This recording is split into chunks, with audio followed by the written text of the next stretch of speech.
Hello everyone, स्वागत है आप सभी का आपके अपने यूट्यूब चैनल हरीश क्लासेज पर। आज मैं आप लोगों के समक्ष इस वीडियो में यूपी बोर्ड क्लास 11 का जो वार्षिक क्वेश्चन पेपर है सिविक्स का यानी कि नागरिक शास्त्र का 2026 का, इसे लेकर मैं आप लोगों के समक्ष उपस्थित हुआ हूं। तो साथियों, इसमें कुछ आपको निर्देश दिए हैं, जैसे कि समय 3 घंटे 15 मिनट पूर्णांक 100 अंक का, ठीक है। पेपर कोड ए है इसका। उसके बाद ये दो सिंपल से आपके निर्देश हैं, लेकिन थर्ड वाले को अच्छे से पढ़ लें। प्रश्न संख्या 1 से 10 तक बहुविकल्पीय प्रश्न हैं आपके, यानी कि क्वेश्चन नंबर 1 से 10 तक आपसे एमसीक्यू क्वेश्चंस पूछे हैं। प्रश्न संख्या 11 से 18 तक आते लघु उत्तरी हैं, जिनका आंसर आपको लगभग 25 शब्दों में देना है, ठीक है भाई। 11 से 18 तक जो क्वेश्चंस पूछे गए हैं उनका जो आंसर है आपको कम से कम 25 शब्दों में लिखना है। प्रश्न संख्या 19 से 24 तक लघु उत्तरीय प्रश्न हैं, जिनमें से प्रत्येक क्वेश्चन का आंसर लगभग आपको 50 शब्दों में लिखना है। उसके बाद 25 से 27 तक जो दीर्घ उत्तरीय क्वेश्चंस हैं, उनका आंसर आपको लगभग 250 शब्दों में देना होगा, ठीक है भाई। आइए देख लेते हैं इस क्वेश्चन पेपर को। तो ये हैं आपके बहुविकल्पीय क्वेश्चंस। भारत में निम्न में से कौन से राज्य की स्थापना की गई है? तो हमारे यहाँ है सेकुलर यानी कि धर्मनिरपेक्ष राज्य। कैसा है? धर्मनिरपेक्ष, ठीक है। जमींदारी उन्मूलन संविधान के किस संशोधन में किया गया, ये आपको बताना है। पंचायत राज्य व्यवस्था सर्वप्रथम किस राज्य में लागू की गई थी? तो साथियों, प्रारंभ राजस्थान में हुई थी, लेकिन उड़ीसा में इसका श्रेय जाता है, बट एक बार कंफर्म कर लेना है ना। संघ सूची में है, तो ये आपको बताना है। और उच्चतम न्यायालय का न्यायाधीश बनने के लिए क्या उम्र होनी चाहिए? कम से कम 35 साल होनी चाहिए। और जो सुप्रीम कोर्ट का न्यायाधीश होता है, चीफ जस्टिस जो होता है, 65 वर्ष में वो रिटायर होगा और बाकी के 62 वर्ष में रिटायर हो जाते हैं, ठीक है भाई। आगे, गांधी जी ने भारत के राष्ट्रीय आंदोलन में किस हथियार का प्रयोग किया था?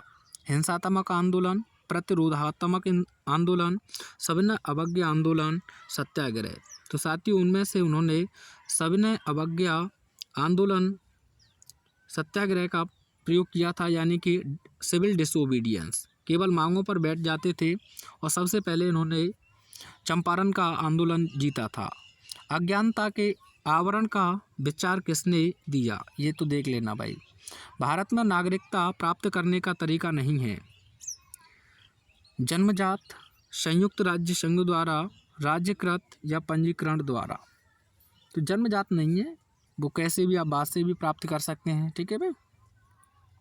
आगे देखते हैं।